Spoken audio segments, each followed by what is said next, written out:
देवर जी से मिला। अरे बना रहा दिए राजा जी काहे हो? अरे माटी के अरे घर में कोठा अरे पिटवाई द बलमुआ ए हमर बलमुआ ए हमर पोपो अरे कोठा पिटवाई द बलमुआ अरे दिल्ली फाइल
बाबू अरे माई अरे अरे ते मर लइका हुए बाबू कहलो तो हम कहे कि हमार माइये बोलावत है वो हमका बाबूए कह के बोलावे ले।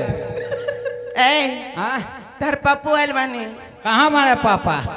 सुरती खाता नहीं पापा आई मम्मिया से मिल लेना आके जाड़ा कम हो जाए।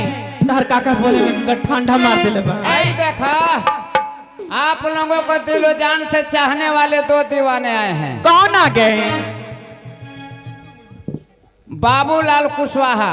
अच्छा कहाँ बानी बाबूलाल कुशवाहा जी? हेलो हेलो कहाँ बानी जी? एक जना और ही बना न हुए हृदयानंद कुशवाहा पचफेड़ा से। हृदयानंद कुशवाहा जी? हाँ वो सब कहता कि गिराकर बम पाकिस्तान को ईरान बना दूंगा। अच्छा तेरी हरी भरी बगिया को वीरान बना दूंगा। अच्छा अरे जिस कोठी पर तुम लोग नाच करती है उस कोठी को रगड़ते रगड़ते क्रिकेट का मैदान बना देंगे। 90 कम 100 रुपया। तनी देखिए करती। हेलो ए नाती बम चला बल जा ए सखी कहो तनी एकर देह देखा। आई कुशवाहा जी पतर की भंटा लेके आई मानी तो लोग खिलाओ खाते। हाई मुतपेनक लागत की टीवी धाले ले बा और कहता कि रगड़ते रगड़ते क्रिकेट के मैदान बना देबा। आई बात टीवी तो टीवी है कुछ दिन में दामा धरे मिर्गी आई कहीं के जे 6 गई तारी से एगो हम बानी करंट नियर चूस ले तारी से। अच्छा शुक्रिया दा हृदयानंद कुशवाहा जी का और बाबूलाल कुशवाहा दोनों जना का रंगीन में भेजा तो मैं शर्मा जी को अपने तहे दिल से शुक्र नमस्ते करती हूँ और कहना है कि पीला पीला अरे जवानिया की जू काजी ठंडा लगता कि नहीं?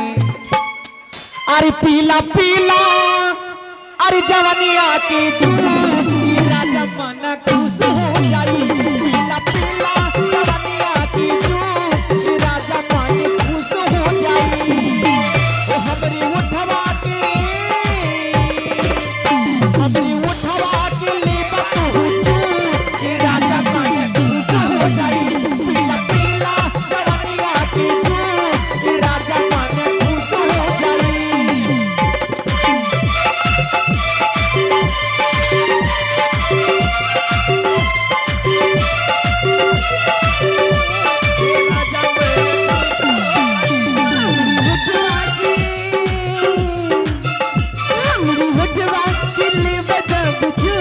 ये राजा मन खुश हो जाई पीला पीला जवानिया की दूध ये राजा मन खुश हो जाई